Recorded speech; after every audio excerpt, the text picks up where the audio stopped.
45, the severe winter in central New York has jammed up maple syrup production nationwide and has maple syrup producers wondering just how much syrup they can actually produce this year. And they are the best in show. Central New York's crown canines take over the state fairgrounds and strut their stuff for an eager audience. Plus, local Central New York favorite may be out of one location at the Hancock Airport, but they have lots of things planned for the future. NCC News starts now.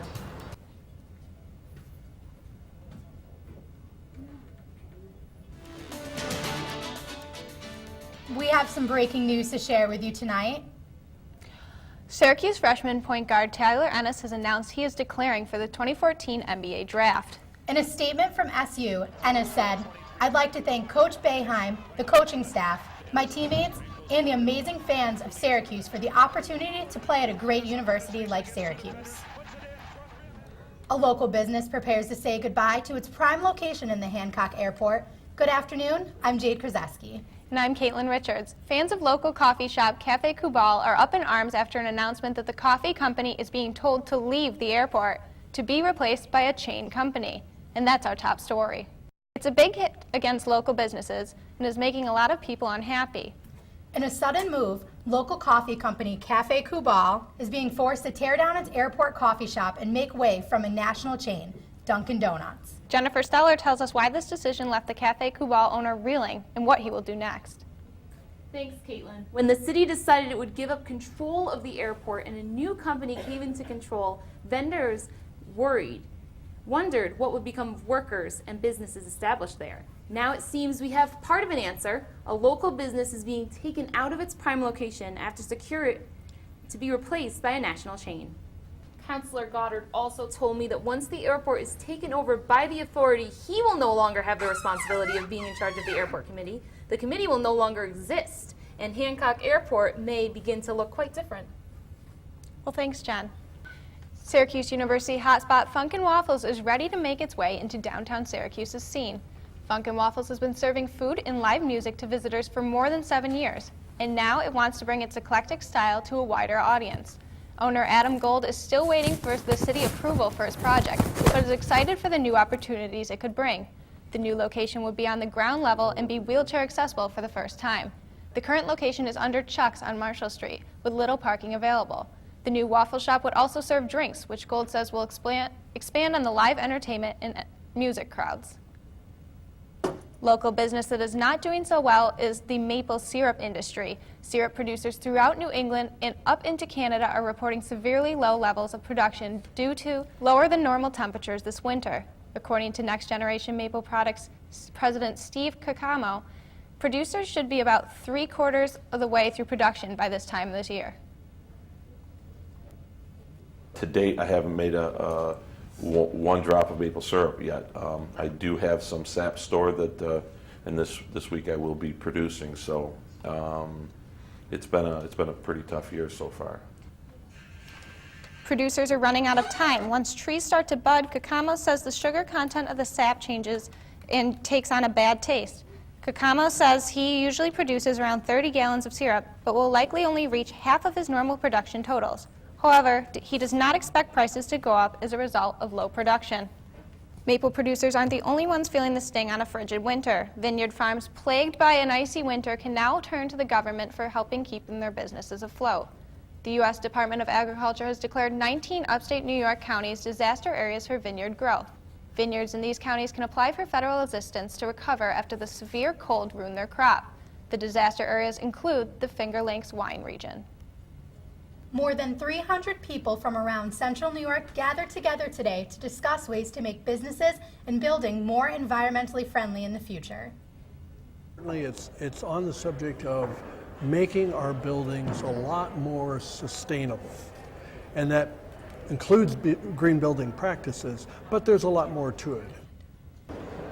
Speakers at the conference also talked about how it goes beyond the industry to make things more environmentally friendly. They encouraged local government officials to set standards for companies to improve their environmental relations. The White Ribbon Campaign to fight domestic abuse kicks off tomorrow with the Walk a Mile in Her Shoes event.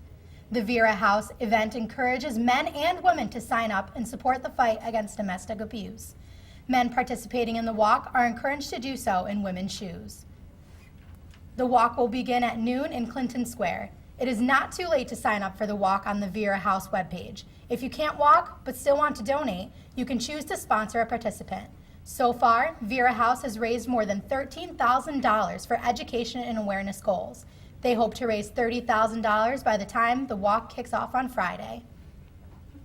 People will be lifting up their red Solo cups tonight to raise money for the Syracuse AIDS Walk Run. Toby Keith's I Love This Bar and Grill in the Destiny Mall is hosting the event, which will feature live music, food, and drinks, and even a big raffle, including tickets to go see the Yankees.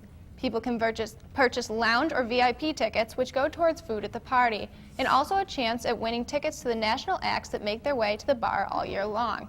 100% of the proceeds will go towards the 22nd annual Syracuse AIDS Walk, which will step off on June 1st at the Beaver Lake Nature Center. And Congressman Dan Maffei wants to make it easier for families of veterans to claim their benefits after they are gone. Previously, only a veteran spouse, parents, or children under the age of 18 could receive VA benefits. It is a veteran passed away during the claims process. The new legislation would allow any person named in the veteran's estate to claim the money if no eligible survivor exists. It also simplifies the claims process and allows families to retroactively receive the benefits their loved ones earned.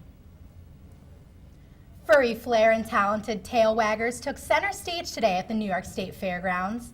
Today marked the first of 4 days of Syracuse dog shows. The Salt City Cluster Spring Dog Show brings dog owners and lovers alike to the fairgrounds to see which pooch is king of the pack. In addition to competing in best in breed, some dogs will also show off their agility and obedience in separate competitions.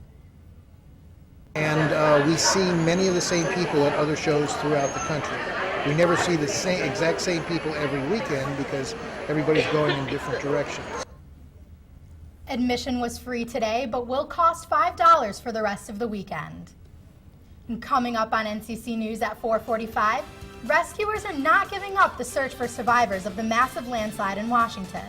And items in the southern Indian Ocean may be from the missing Malaysian airliner, but no evidence can be found until the search continues. Stay with us.